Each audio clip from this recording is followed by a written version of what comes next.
Welcome, law firms coast to coast. Firmidable is now live. Today's webcast is The Dozen Traits of Top Performing Firms, featuring Tim McKey of Vista Consulting. I'm Nathan Chapman, president of Firmidable. Before we get started, let's do some housekeeping. This webinar will be recorded, so you will receive a follow-up email with a link to that recording. You'll also receive a webinar survey. Please take a moment to complete it so we can bring you the quality legal marketing educational programs that you want to hear. On this next slide, we've taken a screenshot of an example of the attendee interface. You can submit questions or comments throughout the presentation by typing into the questions section of the control panel. I may hold your questions to the end when we have a Q&A session, but Tim has given me permission to interrupt him while he's talking, so we'll see how that goes. Now I'd like to take a second to introduce Tim. I met Tim when one of my law firm clients from another state called me to ask if I knew about Vista Consulting, which is based in Baton Rouge. That's just up the road from us in New Orleans, where Firmidable is located. Actually, I did not know Vista at the time, but I made a point of meeting and working with Tim. And if you've not met him yet, I'm delighted to make his introduction today. Tim is a CPA who started Vista Consulting in 2009, but he's way more than somebody to give you tax advice. As a consultant, he helps law firms create strategic plans that not only helps law firms grow, but also empower the partners to achieve the lifestyles they want. Vista spends a lot of time helping law firms create the right organizational structures with highly motivated attorneys and employees to fuel the goals of the firm. As I like to say, Firmidable is expert at looking outward from the firm, but Vista helps you grow by looking inward. This includes development of tactics, operational systems, and processes, from intake through disbursement. Vista does all of this through their consulting, but also with live workshops and an annual conference. By the way, that next annual conference is going to be in New Orleans in June, so I hope you'll come down and visit us as well as Vista. I'm delighted Tim has agreed to share some of his insights with our webcast audience today, so let's get started. Tim McKey of Vista Consulting, it's all yours.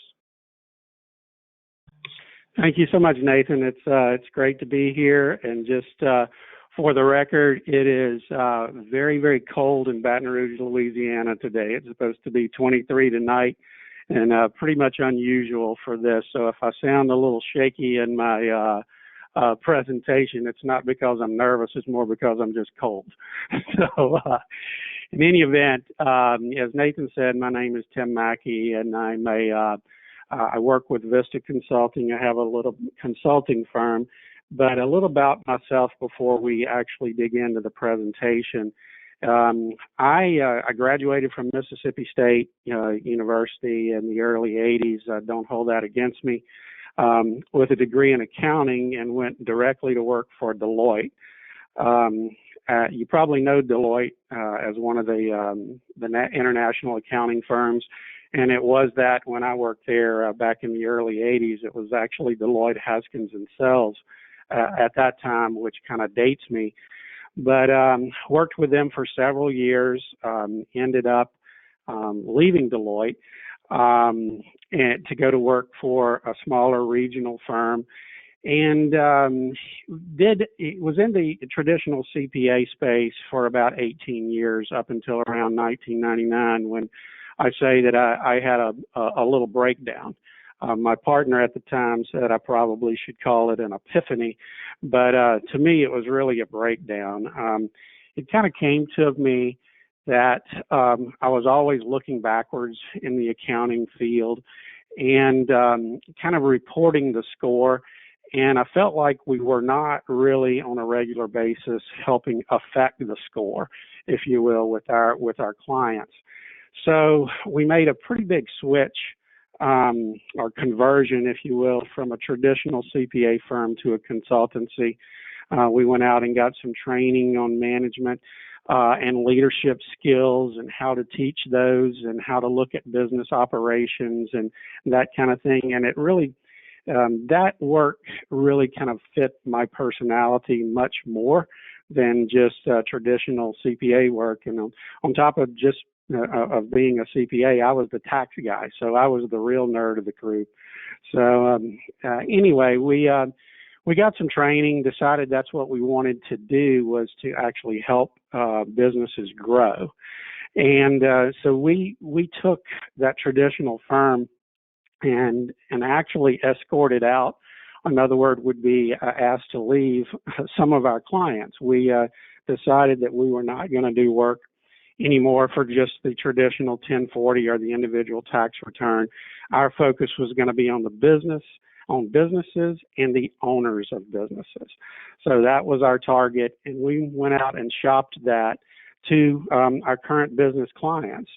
And it was very interesting that the first two clients that actually drank the Vista Kool-Aid, if you will, one was an automobile repair shop, and the other one was a plaintiff law firm. And most people, when I tell them that, say, hey, you know, those are very, very different type businesses, and I'd agree with you that they are, but the systems and processes within businesses are oftentimes very similar. For example, if someone wanted to get their vehicle repaired, they would make a phone call to the shop, and we would do the best or they would do the best that they could to convert them into a customer. Very similar to a phone call coming into a law firm, where the law firm does its best to convert them into a client. So it was interesting to us when we started going through looking at evaluating systems and processes that businesses are oftentimes very similar in the systems and the processes that they use to deliver their services, but those services obviously can be very, very different. Within Vista, we've been very lucky, on some would say skilled, but I think it's lucky to kind of get our nose under the tent, if you will, of over 100 law plaintiff firms across the country and in Canada. We have some Canadian clients, and I know that, or I think I know that there's one on the call today. At least her name was on the list from Calgary. But in any event, we've seen a lot of different systems and processes within law firms, and we've developed from that experience and from our study a protocol of best practices. And what this presentation is about today is basically throwing out to you guys what we have seen as some of the characteristics of the best performing firms across the country and Canada. It's what they do. Some of these things are systems and processes. Some of them are philosophy. Some of them is simply a mindset. So that all being said, we're going to rock and roll here and go right into what we think are the characteristics of the top performing firms. And but right before we do that, we're going to talk about the 4 ways to grow a law firm. And there are really only 4 ways. The first 2 obviously are the most important. And it sounds pretty simple. Get more clients or cases, or increase the value of each transaction or resolution. If you think about it, there's really no other way to grow the firm. Those are the only 2. The next 2, the 3 and 4, are actually subsets to get clients to revisit or become raving fans or refer to you. Obviously, if you've got a personal injury client or a Social Security client, you don't want to say, hey, we hope you come back next week because you had another accident or you had another problem. What we want to do with those clients is actually treat them so well that they become raving fans and refer to you to, again, increase the number of cases or clients that you have.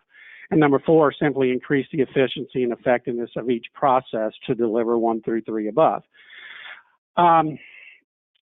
We all often, when we go into clients, we hear that, hey, they say, Tim, can you help us become more efficient?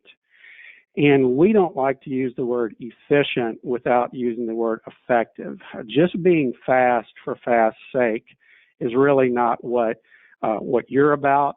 Unless you want to be one of those firms that are what we call a churn and burn firm, which we don't think is the best way to practice, because you're not being as effective and you're not bringing or getting the most value out of each case. So sometimes effectiveness means that we have to actually slow down the process to get the value in the cases. Okay, can you advance the next slide for me? Right. So now we're going to get into some of the characteristics and the philosophies that firms have that we see as the highest performing firms in the country. First of all, they believe in sustaining discipline more than maintaining motivation. Tim, what does that mean? That means that you're never going to be 100% fired up and motivated every day to do what you do, but you can develop a sense of discipline. I'll give you an example of this.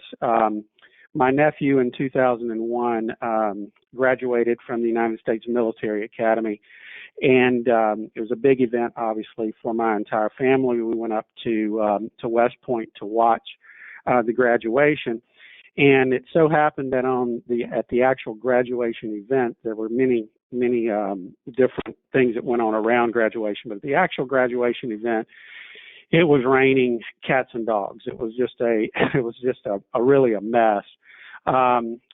But when the cadets began marching into McKey Stadium, they came in from 4 different areas. And I happened to be sitting and just watching one group as they came in and turned and went down their individual aisles to get to their chairs. And they were like, if you've seen military people step on a dime and turn right, every one of them, that turn was absolutely precise. And I kept thinking, there was 900 of those cadets who graduated. I was watching a fourth of those, and I just kept thinking, somebody's not going to do that. They're not going to make that turn like that. And I'm here, as God is my witness, every one of those kids stepped on that dime and turned right and went in and stood at attention. They didn't do that because they were motivated. They did that because they had a discipline that they had instilled in themselves to make sure that they did the right thing all the time. And I'm not saying that we as business people or law firm owners or managers are always going to do the right thing. But if you can develop a sense of discipline, once you learn that these are the techniques that work, to apply those techniques over and over and over again, it will obviously pay dividends. And once again, the highest performing firms that we see across the country do exactly that. Hit the next slide for me. Also, these firms, they work on their business as much as in it. And you can hit the next 2 and bring up the pictures. Some of you may recognize, well, if you know me, I'm the guy to the left there, may recognize this guy to the right. This is Michael Gerber, and he wrote this book that's also on your screen called The E-Myth. If you haven't read this book, I highly, highly recommend that you do so. It's a book that actually changed my life and led me into the consulting field back in the mid to late 90s. I'm going to ruin the book for you here, but it's really not ruining it. The law firms that perform the most are oftentimes looking at their business and how to make it better. In other words, they're working on the business. The in the business part of law firm are actually working cases, doing things that you need to do to deliver the service of the business. That's the in the business part. The on the business part is concentrating on how we can deliver those services more efficiently and effectively.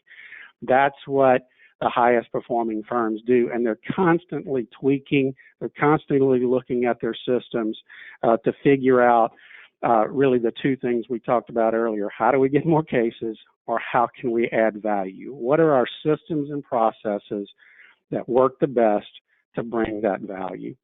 So next slide, please. This is something Michael Gerber said, and I think it's pretty interesting. If your business depends on you, you don't own a business, you have a job, and it's the worst job in the world because you work for a lunatic.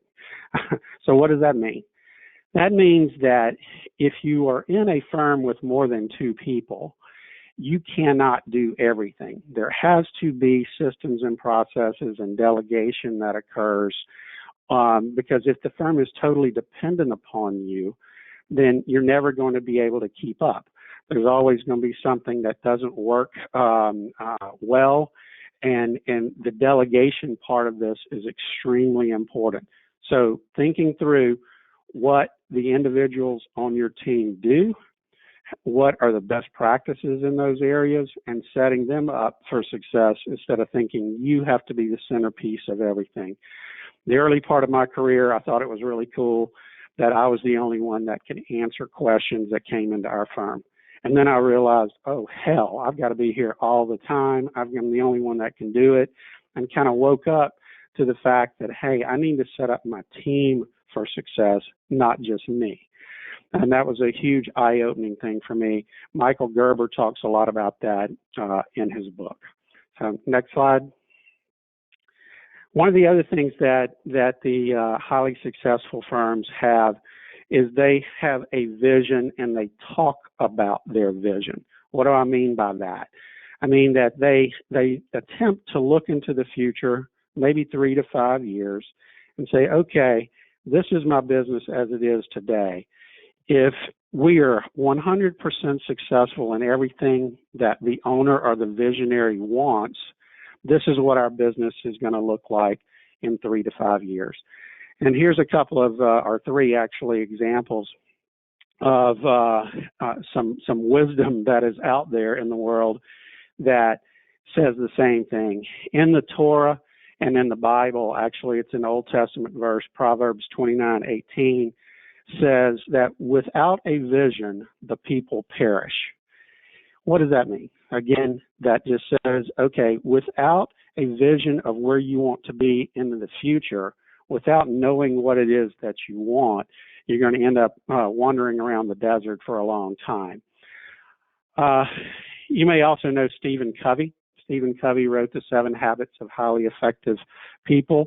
And the second habit is begin with the end in mind, which is absolutely only one other way of saying, that you must have a vision. You must know what your target is. Lots of times we go into firms and we talk about whether or not they have goals, what are they trying to hit in different areas. And a lot of times they just simply don't have them. We're trying to do the best we can do, et cetera. We hear that. And we have a saying in Vista that goes, if you aim at nothing, you hit it with amazing accuracy. We want to set goals. We want to envision what our success will look like into the future. So again, the highest performing firms in the country, they have a vision and they communicate it extremely well down the food chain, if you will, to their team members. Everyone knows what we're shooting for. Everyone knows our goals. Everyone knows what we're trying to do in our organization. So having a vision, obviously, extremely, extremely important. We go to the next one. You can bring them all up. Thank you. Okay. The highest performing firms develop a culture. Now, there's a picture of the nose here in the first slide, or the first picture in this group, because it reminds me of whether we want to agree with what I'm about to say or not. I think it's true. Each of our houses or each of our homes has a unique smell. Now, whether we want to agree with that or not, I think when people come into your house, they may or may not say, hey, there's a smell here, whether you're in your house or someone else's. There's usually a smell. Now, that smell can happen by default, or it can happen by intention. Obviously, we would prefer that smell was by intention. It smells how you want it to smell. If you've ever been to the W Hotel, if you've been to more than one, you can walk in and that smell tells you you're in the W Hotel. It is very intentional that they do that. The analogy here is it's just like culture. Your firm, whether or not you would admit this, has a culture. It may be by default. We prefer that it should be by intention. It may be a very light culture. It may be a work hard, play hard. It may be, we're going to work from 8 to 5 and we're out of here. There's no matter what it is, What we like to see is that the culture is built by intention. And generally that culture is built around the personality of the owner. And if the owner is a real jerk, that the personality of that particular firm may not be the best. Okay. But if you can decide, hey, this is the type culture that we're going to want to have and build it that way with your people, then it will be generally a positive culture, and it's built by intention. Before we go into firms to do an assessment, we send a questionnaire to the entire team. And one of the questions is, what is the culture of your firm? And I can tell you about 50% of the time, the team members say we don't have a culture, which, as I said earlier, is not true. You have a culture. It's just by default. Nobody's really worked on it to try to have a positive environment. Good cultures yield good productivity. You can go to the next slide. Okay, you can bring up the bullet points too, Katie. The highest performing firms all seem to have a high functioning COO, Chief Operating Officer, or Operations Director, or some people call it Office Manager in some instances, or a well-developed management team. That goes back to the delegation, that you don't have to do everything on your own. But the COOs and the management team generally have a set of characteristics that they have that make them the highest performing and help their firm perform very, very well. Just as a little bit of an aside, these people do not have to be lawyers, and oftentimes they shouldn't be lawyers. Going back to working on your business versus in it, most of the people that work on the business, maybe not most, but a lot of the people that work on your business are really not lawyers. The lawyers and the case managers, legal assistants, et cetera, usually work in the business delivering the service. So the person who's running your operations doesn't necessarily have to be a lawyer. Sometimes the skill sets are so different that it's preferable that they're not lawyers. But also the COOs, they have great coaching ability. They're both understanding and firm. They're not on a power trip. In other words, it's not that they're looking for their way, if you will, to be achieved. They're looking for the way that is best for the firm. And if the team member says this is a good way to do something, the COO may absolutely agree with that and say, you are right, I've never thought of it that way. That's a great thing, and we see that happening with the most intuitive COOs across the country, are the managers who work with their teams in a very positive way. It's not all about them. The operations officers usually are very intuitive about talent. They can smell it. For some reason, they know the people that they want on their team when they go through the interview process, and they're able to get them on the team, and they're usually a right fit team member. And they have the ability to communicate up and down the food chain, if you will, to communicate with the visionaries who may not be able to communicate very well with the rank and file team members. This operations person or group of people that are your managers have the ability to synthesize the information from the leaders and the visionaries and impart it down to the rank and file team members that allow them to perform their jobs the best. They're able to motivate them to instill the discipline necessary. And last but not least, they're mentally sound. And what do I mean by that? My definition of mentally sound in regard to operations people is that they are people who squash drama. If drama wants to raise its ugly head somewhere, they are the ones that are in there squashing it. I would bet, and I'm not going to ask for a show of hands because I can't see you, but you may have people in your organization that promote drama. I'm telling you, those can be some of the most toxic employees, no matter how productive they are. If they're promoting drama within your organization, they're damaging your culture and damaging your profitability as well. So having a high-functioning COO is extremely, extremely important. You can bring up the next the bullet points too. The next point that I'd like to make, another characteristic of the firms that perform well, is they have a system to obtain macro data. And okay, Tim, what is macro data? Macro data is just information across your entire case inventory.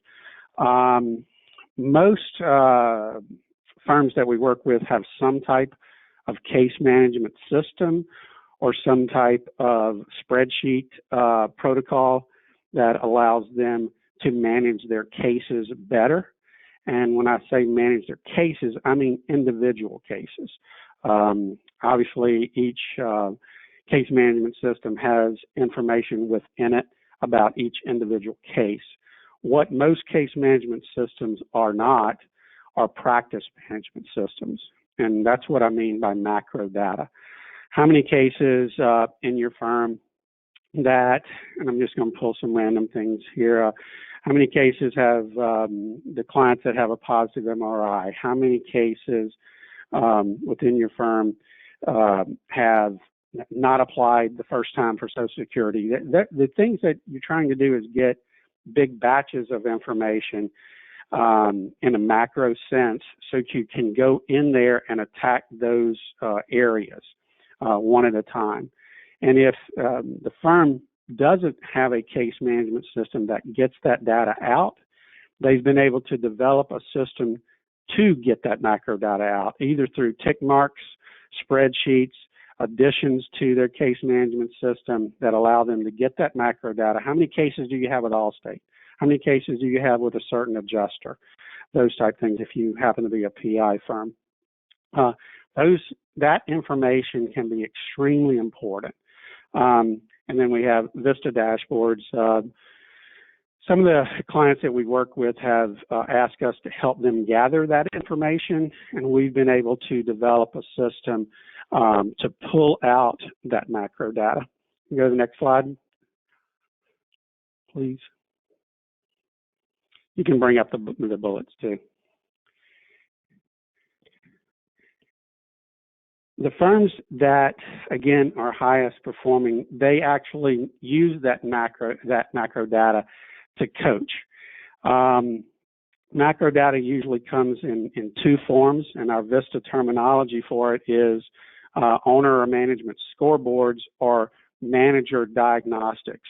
Let me try to make the distinction for a minute between the two. Sometimes the visionaries and our owners of businesses, they don't want to know a tremendous amount of detail about what's going on in the areas of the firm. But what they do want to know is, are we winning or losing in those areas? And we're going to hit some information in a few minutes that'll give us a little better depiction. But I'll give you an example now. The owners may want to know that of all the calls that we get, the intake leads, if you will, of the ones we want, we're converting over 90% of those to clients. That's great. That's a scoreboard. We're converting over 90%. The managers, though, may want to dig deeper and have a diagnostic scoreboard that looks at which people talked to the potential clients. Because if Susie is converting 95% and Billy is converting 75%, I know that average doesn't work out, but it would average around 90, then we may want to work with the lower performers to see what the higher performers are doing and bring them up. So I'm trying to just draw a distinction, if you will, between scoreboard type reports and diagnostic reports. And again, the firms that perform really well have a system of getting both of those type reports, and they use them as a coaching tool, not as a hammer.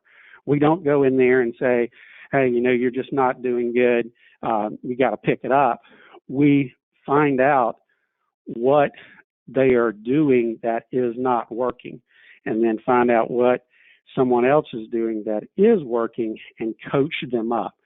Going in and just saying, hey, you got to do better, or we're going to fire you, using it as a hammer is not what we're talking about. The best firms have a coaching mentality. We don't put people out there to sink or swim. We coach.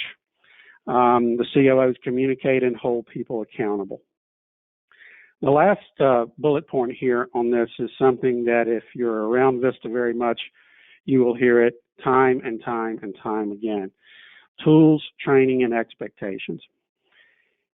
As managers and leaders, and the best firms do this well, they make sure that each team member has the tools to do their job, they're trained on those tools, and they know what's expected of them. Lots of times when we go into firms to do an assessment or work with them, they will point out, hey, so-and-so is really struggling in her area. We don't know if we're going to be able to keep he or she in our firm. And so we ask the question, do they have the tools to do their job? Have you guys trained them on those tools? And have you clearly explained the expectations of their job? And I would propose to you that if you have not done that as a manager, then the problem is really a management problem and not that person's problem yet. And I say yet, obviously, because if you can say, hey, we have given them the tools, we have trained them, and they know exactly what the expectations are, it's very, very clear, then I propose to you that one of two things is going on. They either cannot do their job for some reason, or they have chosen not to do their job. Either one of those things gives you the same negative outcome. One of them is much easier to coach. If they can't do their job, which is a competency issue, they can be coached. If they've simply chosen not to do their job, I again say there is a much larger problem. We may be able to coach them, or in fact, you may have been right to begin with, and there's not a place in the organization for them. But without the tools and training and expectations being communicated, then there's a problem. Go to the next slide. This is just a depiction of what I just said about tools, training, and expectations. The blue box is to the right. If you can see the writing over there, the role of the managers, and I usually add leaders here. The managers are leaders. It's up to us to communicate to our team or get them the tools, train them, communicate expectations. And if you're not getting performance, then it's either a willingness problem or a competency problem. And once you have narrowed it down to one of them, you can coach. And again, the highest performing firms in the country coach very, very well. And they use this model and they ask themselves, if they're not getting the performance, where have we failed first? And then if we've done all we can do, then how can we coach the client? The team member. What do we need to do? Is it a willingness problem? Is it a competency problem? How can we help them?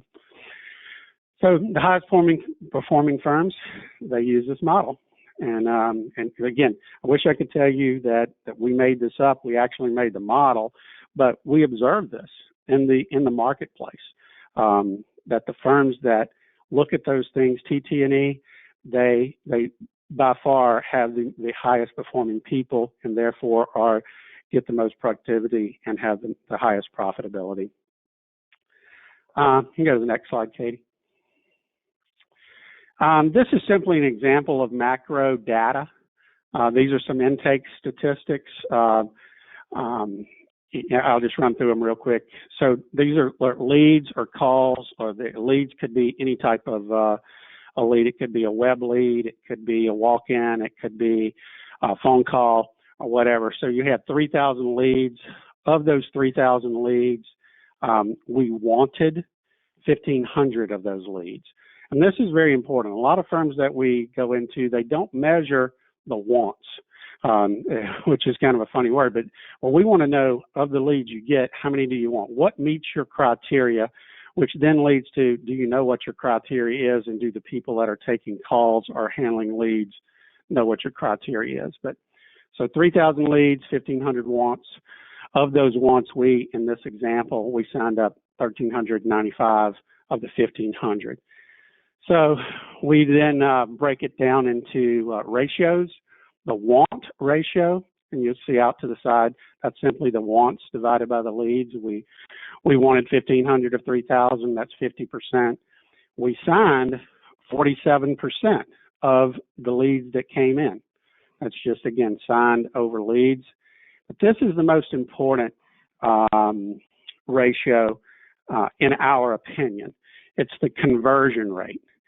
It's of the ones you wanted, how many did you sign up?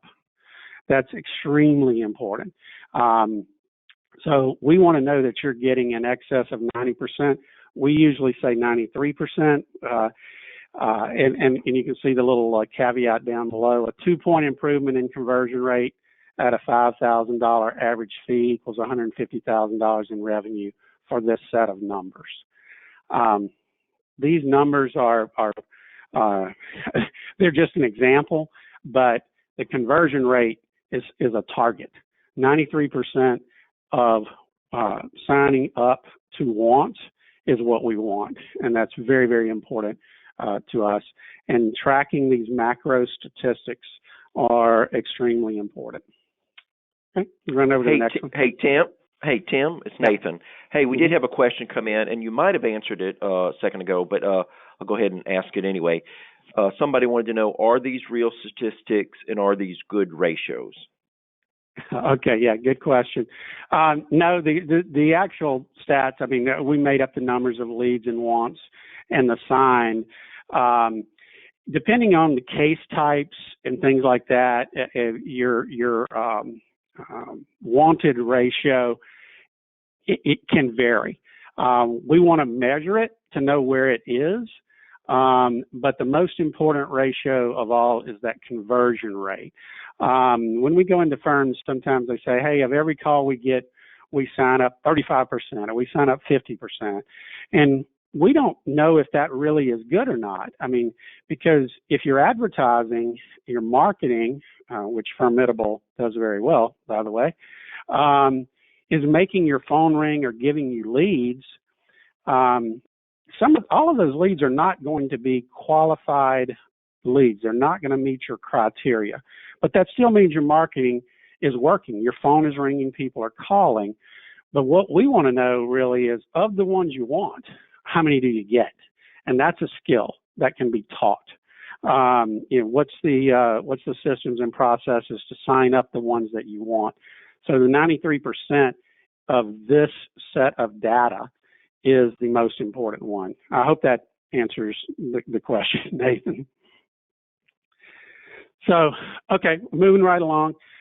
This is another example of some macro data. This is, I'll explain in a second, this is simply a depiction of what we call a condensed profit and loss statement.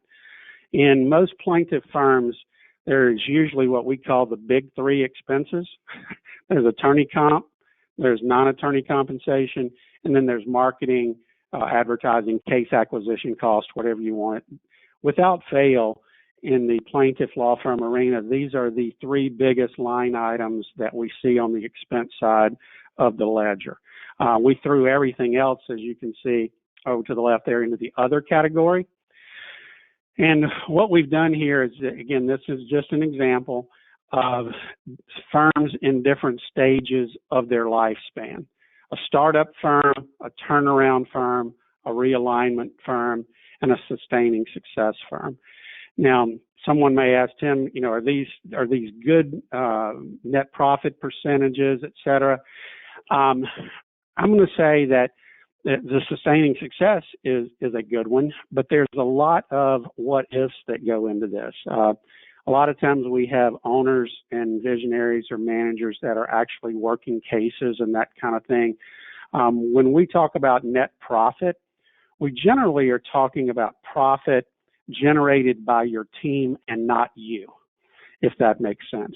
We want to see a bottom line profit that is reasonable, that is not actually generated by you as the visionary. You're the one that's working on the business, making sure the systems and processes and the delivery is done well, but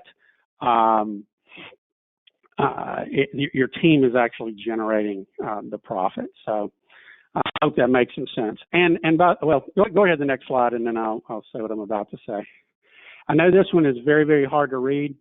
This is a spreadsheet that will help you analyze the profitability by either attorney or attorney team. If you guys will email me, and I'm sure we're going to get my email address toward the end. If you'll email me, I'll send you an electronic copy of this, and it'll explain to you exactly how to use it. And the electronic copy will actually be live. So in other words, you can drop numbers in and it would compute for you. But this is just another tool that we've used in analyzing or helping our clients analyze their profitability. So you can go to the next one, Katie. Thank you. You can go ahead and bring them all up. The highest performing firms have developed a system to wow their clients. We call this the client experience cycle. I'll give you an example. In the automobile repair business, I would propose to you that most of us, when we take a car in that's having some problem, do not have the technical ability to know that if our auto mechanic is doing a good job or not. We just simply don't have the expertise to know. But we judge them on how they handled the phone call, how their facility looked, whether or not they have good coffee. We judge them on lots of things that have really nothing to do with the service that they provide. I propose to you it's the same with law firms. Most of your clients do not have the expertise to know if you're really handling their case very well. They've picked you for a reason. Hopefully it's good marketing, right, Nathan? But they then judge you on other things. And if you've paid attention to your client experience cycle, you're empathetic, you're sincere, you create a positive experience, and you're liberal with swag. What does that mean? We give T-shirts, we give coffee mugs, we give pens. People judge us on those things. It's a little silly sometimes, but if they have no expertise or don't have the expertise to make the judgment, they judge us on other things. So the top performing firms do that. You can go to the next one. Yeah. The top performing firms are always looking for a win-win-win. What does that mean? That means that first win is always the client. What is the best thing that we can do for the client? Then a win for the actual attorney and the team who handles the case, and a win for the firm itself. We're looking for win-win-win. We're not always just looking for how can I, the owner, make more money. Making money and profitability is a result of something, and that something is delivering a high-quality service. Next slide. You can bring them both up. And you all can read. They're always measuring. They're always trying new things. And they're not afraid to try some new things. We never say we want to bet the farm on any one strategic move, but we're always going to be trying something and tweaking it. And the reason for the rockets here is until that rocket leaves that pad, it can't change direction. Get started. Do something, try something small, and measure it. If it's working, then we'll do more of it. If it's not, we tweak it, we change, and we move. The top performing firms are always looking for that little bit of an advantage. Next one. Probably seen this guy. This is Tony Robbins. I just said that we would take small action. We would take small action, but in large ways. We're going to do things that can affect our profitability and the delivery of our services, and we're going to do it in a massive way. We're going to track it. We're going to try it. We're going to do everything we can to see that it is successful. And we're going to do it on many different areas of the firm. We're going to try it. So massive action brings massive results. Next one. The firms, too, that are very successful, they understand something called the dip. A guy named Seth Godin wrote this book, The Dip. It was another book that really affected me a lot. It's a very simple concept. I'm gonna ruin the book for you. It means that we all would like to think that when we start a process and we're putting effort into something, that the results are going to be on this graph like a 45-degree angle going up. We're going to just see positive results continuing to go up. Generally not the way it happens in the real world. In the real world, we have a dip. We start off and we may get some early yardage, but as we continue to tweak our processes and refine them, we very well may notice a fall off in productivity while we're getting our feet under us to push off more. I'll give you one quick example, and it has to do with a PI firm, a plaintiff, a personal injury firm that we worked with. We were looking, we weren't really happy with the average case fee that we were getting on cases, and we decided to institute a valuation committee. That's a committee that looks at cases by the generally the lower, the less experienced attorneys, and we wanted some of the more experienced attorneys to get an eye on those cases, and we put together this process that we called a valuation committee. And when we started doing that, what we found was we created a cash flow problem, because what we found was that some of those smaller, or the cases being handled by the younger attorneys were not being maximized. We weren't getting the max value on those cases, but it took a little longer to get there. So when we first started this, we slowed our cash flow down. And I can remember the owner looking across the table at me and saying, Tim, I think we broke something. And when we talked about it further, we decided we hadn't broken something, that we were just in the dip.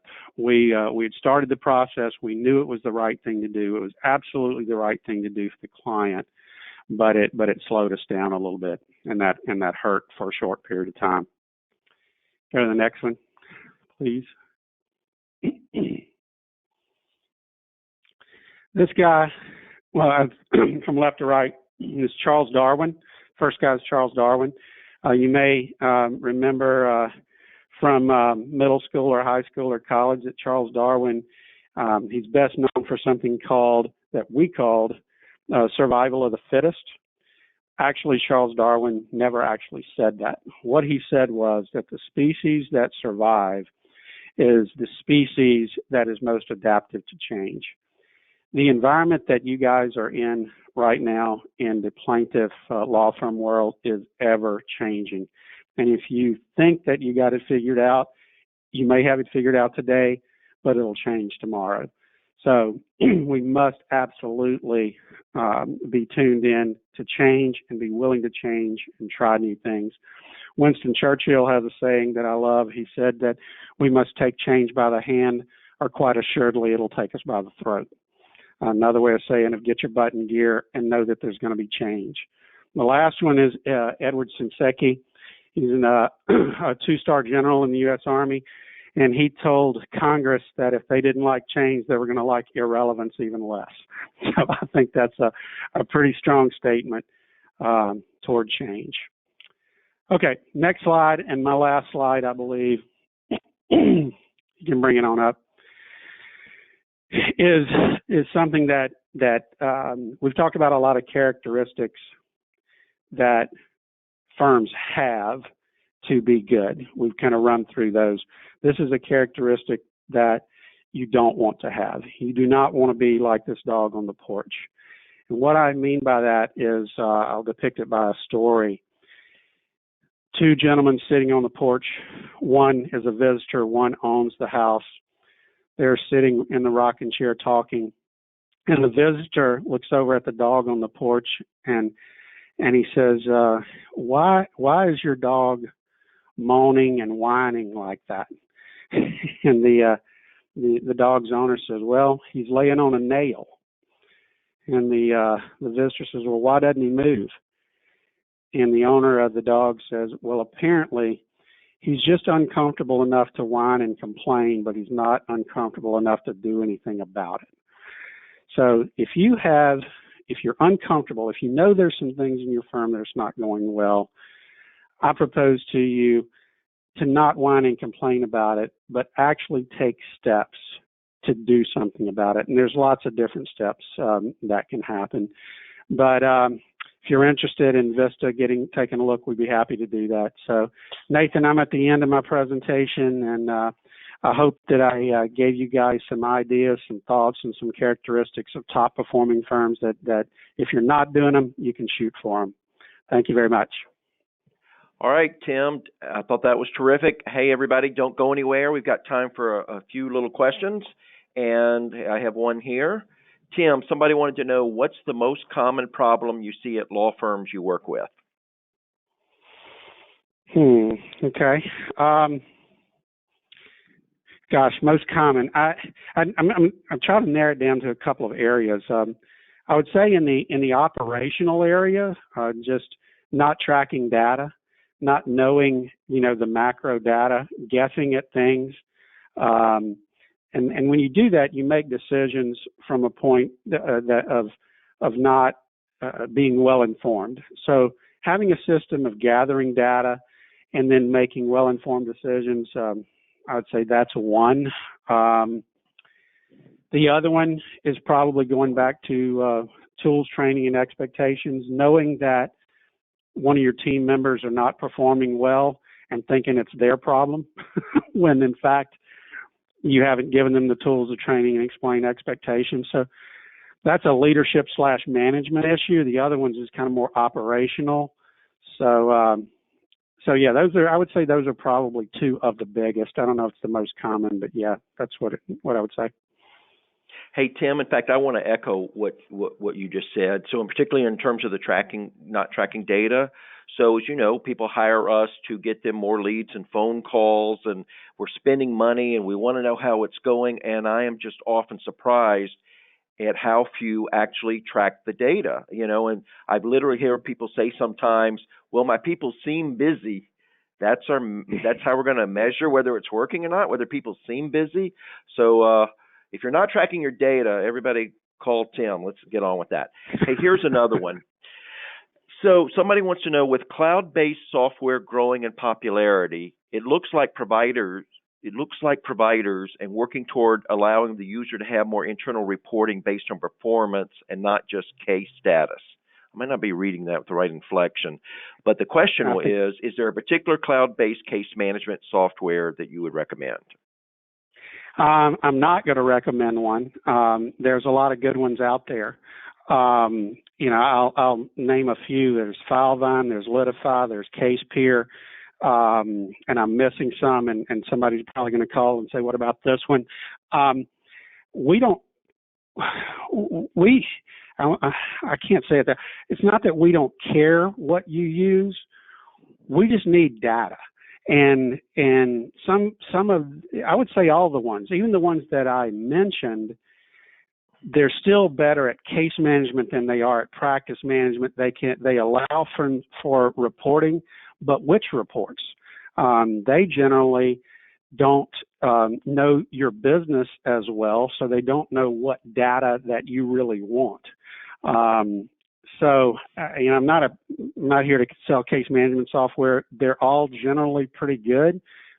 The ones that I named, we've worked with, and they seem to do well. And I'm drawing a blank on the others. There's probably 10 others. So don't think I'm giving a testimonial, but yeah, those work, and we see everything, or not everything. We see most going to the cloud. For obvious reasons. It's just easier to work with and more data secure, et cetera. Okay, and I want to squeeze in this last one.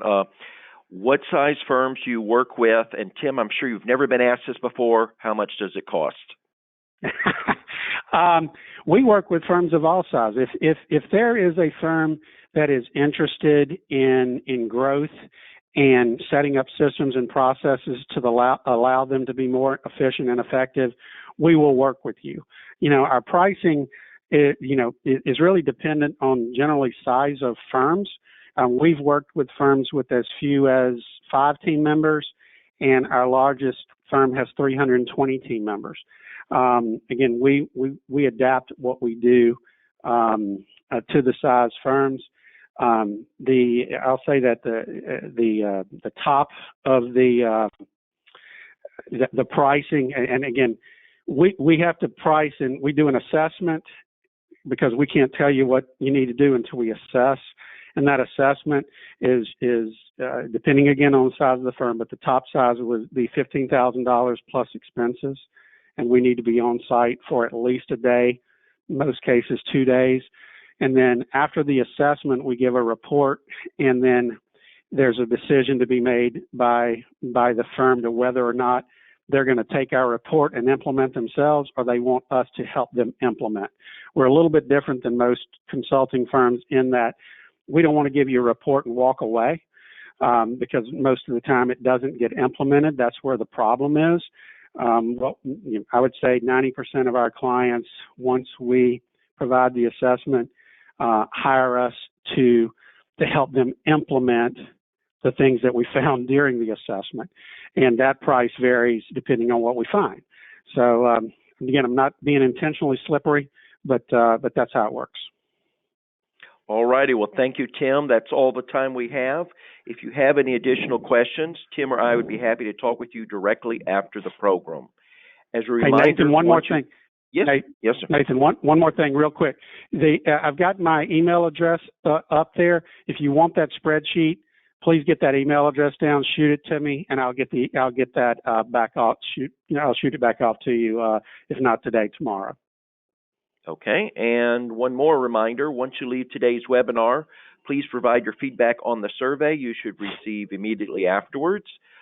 Finally, within 48 hours, you're going to receive an email with a link to view a recording of today's webinar.